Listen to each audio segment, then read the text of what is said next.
This is called a panel saw. Now the panel saw, as you can see, is a very large machine, but it actually works fairly simply. It's meant to cut large panels. Now most of the plywood and MDF and things like that that I get in the shop are 4 feet wide and 8 feet long, but it can cut as much as a 12-foot long piece, a sheet, and slice it right down. Now the panel saw has a few parts. Here, of course, is the saw blade. And the reason that I can move the blade instead of the board is because cutting large panels is very difficult on a table saw. It's heavy. You don't want to lift it up and push it across. So instead, we put the board on the saw and it stays stationary, and I cut it by moving the blade across the stationary wood. Now the panel saw can cut vertically, as you can see. We can go up and down, but it also has an option of turning the blade, and then I lock it into place and I can move it left and right. So I can cut vertical and horizontal. Now the only way to cut horizontal is by unlocking it from a pin. Now right now it's locked into position. I can't go left and right. That lever is found just to the right of the saw blade, right here. It's got a black handle on it. Lift it up like that. And now I can move it left and right, and I can just walk with the blade as I'm cutting. So to know if it's lined up at the top, there's an orange strip. You can see how they're lined up there. Or you can visually, I can see the pin, and I'm locking onto that pin. There's a series of pins along the whole machine. So the way that this is set up, if I have a piece that is longer than my tape measure can go, let me get this up back out of the way. This is the stop that tells you where or how long your piece is going to be. The tape measure only goes to about 50 inches, give or take. So to move the stop, you just lift it, and then I can move it left and right. It is the one on the right, the one on the right. There is another stop over here, another orange indicator, but it's the one on the right, the one closest to my cutting area, the one where the blade is. So if I need a piece cut bigger than 50 inches, I have to find another way. I have to move the blade further away from the stop. So every single pin on this machine, and there are 3, 4, 5, 6 pins, they are exactly 40 inches from pin to pin. So if, say, I need 62 inches is my cut, I simply subtract 40 inches from 62. So I'll set this at 22, right there. There's 22, but I need to add that 40 back on. So I lift this, move it down to the next pin, and from here I can see the actual pin right there. And now it's locked into position. Now I have my 62, but now I'm cutting here instead of here. It just depends on what you need. And if you need something longer, we'll move it to the next pin. So let me put it back where it was before. There we go. For the demonstration. Right there. Okay. Now the other safety feature that is on here is if the pin is unlocked and it's cutting vertical, it won't turn on. Okay, now that's a good feature because if I try to cut with that thing not locked in a position, it cuts sideways. You don't get a straight cut. So now that it's locked into position, now it will actually work. The other thing is if I have it set to cut sideways, of course it's unlocked. It knows that it's okay to go side to side because it's sideways. But if it is running and I try to push it back vertical to cut, it shuts itself off. I didn't have to stop it at all. So the machine is a good machine to use because it knows when it's not locked, and when you, chances are, you potentially will get an uneven cut. All right, so we'll put this back up and lock it back onto that pin. Okay. Other features? It has this fold-down table right here. Now if I push it that way and down, I can get it out of the way. If you have a big sheet, put it on this base right here, this black base. So I have a piece right here. We lift that out of the way and we just set it on right there. And you can slide it in. Okay. So in this case, let's say for a moment that I don't have a good edge. I just want to shave the edge off. Here's my saw kerf, my cut right there. I just eyeball it. I'm going to cut off about 1/2 inch. So I'm not even using the stop at this time. Not quite yet. So I don't want this table out. If it's out and it's sitting up, it's going to be so high that I can barely reach the top as it is. So that's why this handle's here. Now this is on a hinge. So yeah, you'll pull and it'll go down. Or you just grab the edge and pull down, and that's perfectly fine. The reason there's a wheel on the end is if I have that all the way down and then I cut to the base, it'll hit the floor and then slide out. Okay, and then I can lift it back up. That way the handle's not dragging on the floor and it does damage to your machine. That's all it's there for. Now when you're ready to cut, I've got my piece in place. You need to put the machine so that the cover right here, this aluminum cover, the bottom of the cover, I want it about an inch or two below the top edge of the board. So here's the blade. If I kind of push that in, I know it's hard to see from that angle. The blade is sticking out, but I have to push the blade in and out. Okay? So right here, I'm not touching the wood at all until I push it in. So put the cover right about an inch or so below, turn it on, and then plunge it in. You want to make sure it's running before you do all this. So get it in place, then turn it on. And then the series of motions to cut. In, down, all the way to the bottom, out, and then back up again. And you can turn it back off. And I have a very nice clean cut. It does a really good job of cutting particle board, plywood. It does cut solid wood, but I only want you to cross cut on solids if we need to. If you want to rip, we'll use a table saw, which is really what it's for. But it does an extremely good job with all of my composite materials, the particle board, the plywoods, and things like that. So anything you don't want just goes in the garbage can off to the side right there. So now I've got a nice clean edge, and I know that it is exactly 90 degrees to the supporting edge, the edge that's on the bottom. So now I would move this down to wherever I want to cut. The board should be around 48 inches, so we'll do 48 right there. Move it down to my stop. Now be very, very careful. Don't bump into the stop. Let me move it a little bit further in and show you. Say there's 20. I have students that get a little bit too excited and they pull it down and bump into it. Well, that little bump, I'm now at 20 and 1/16. And then the next student comes and bumps it again. I'm now at 20 and 1/8. And every single time you bump it, it moves and gets bigger and bigger and bigger. And everybody gets off more and more. Now, if I bump it, that's okay. It doesn't damage it. But move it back 20 inches. Now gently put it in until you can get it right. There. Now it is 20. Let's go ahead and move it down to where my 48, where I was before. Slide that back down, and then we'll chop off the other side. Bring it down so the edge, the cover is a little below the top. In, down, the handle right here. Out, and back up.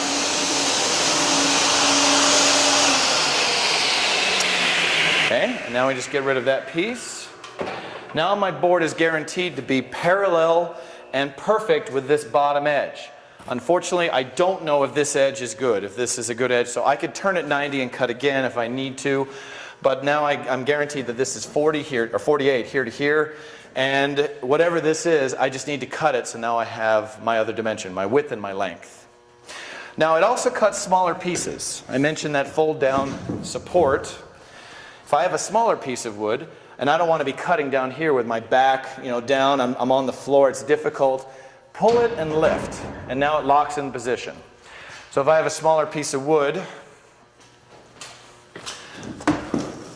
this piece would be perfect because now I can set it there, and now I'm cutting here up in front of me, not down here on the floor. And I would go through the exact same systems, trim the end, cut the edge, make sure it's measured right, as I did with the big piece. It would be exactly the same.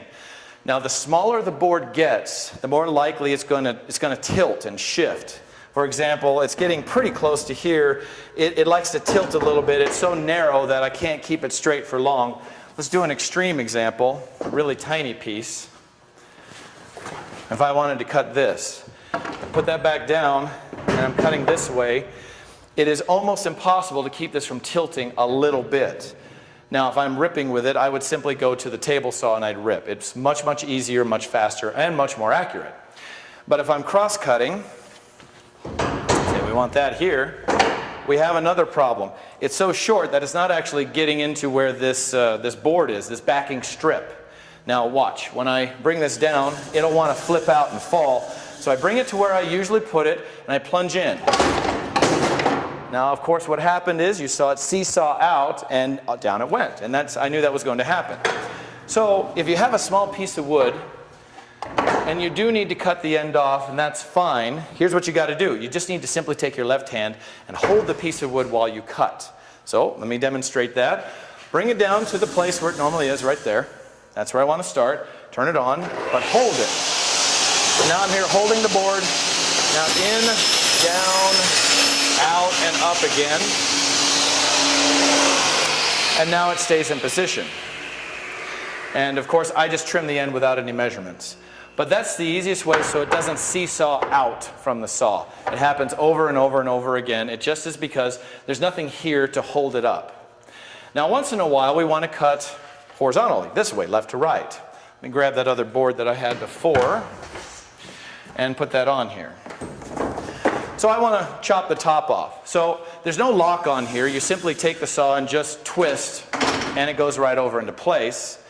And I'll set it in position. Now there's a couple of tape measures on here. I won't get as detailed to show you which is which because I know it's hard to see on the demonstration. But I will use the proper tape measure. One of the tape measures is from here up. Another one is from here up. And the last one is from the top down. But we rarely use the top down. It's always from the bottom up that we're using the tape measures. So I'm just going to put it in place. Right there, that's a good enough place for me to cut. You have to unlock it. The lock that I use to lock it so it doesn't go up and down is right here.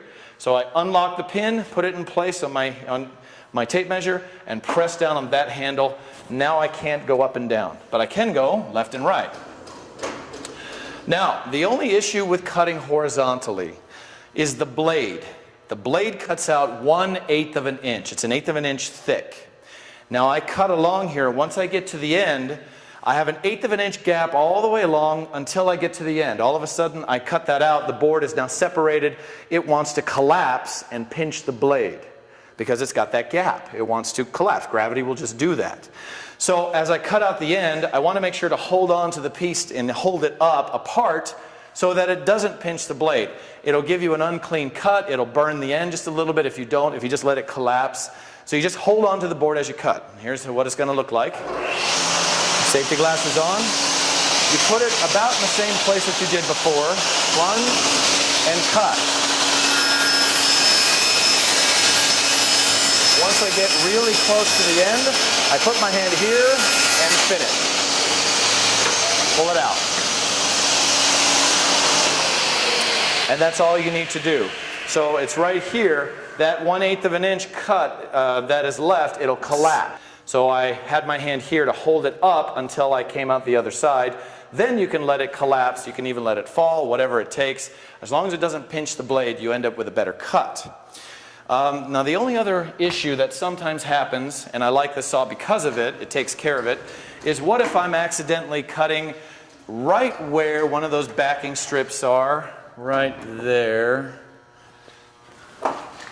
I don't want to cut into the strip. I mean, these strips are really nice. We cut into them vertically, but I don't want to touch them horizontal, just destroy them. So if you are cutting into one of those strips, you have it set exactly right. The machine fixes itself. As I plunge in, you can see these actually will move up or down depending on where the blade is. In this case, they're going down, so I can't cut the strips. So the nice thing about the machine is it knows if you're going to do damage to the backing strips and it'll move accordingly, okay? So that's a very nice feature. When you're done cutting, when everything is finished, make sure to take the saw, put it vertical, just like it was when you started, and move it to the middle pin, to the starter pin, which is right here.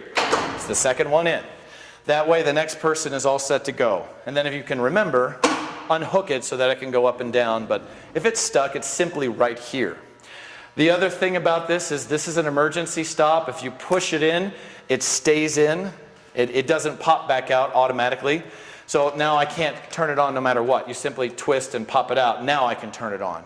It happens now and then, but you have your on-off and that's an emergency stop. So it stops it very quickly. So we always cut from the top down or from the left to the right. You cannot cut opposite that. You can't go the wrong way.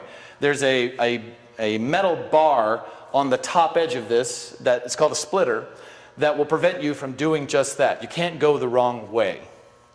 Some other things about the saw. I told you about the 40 inches between the pins.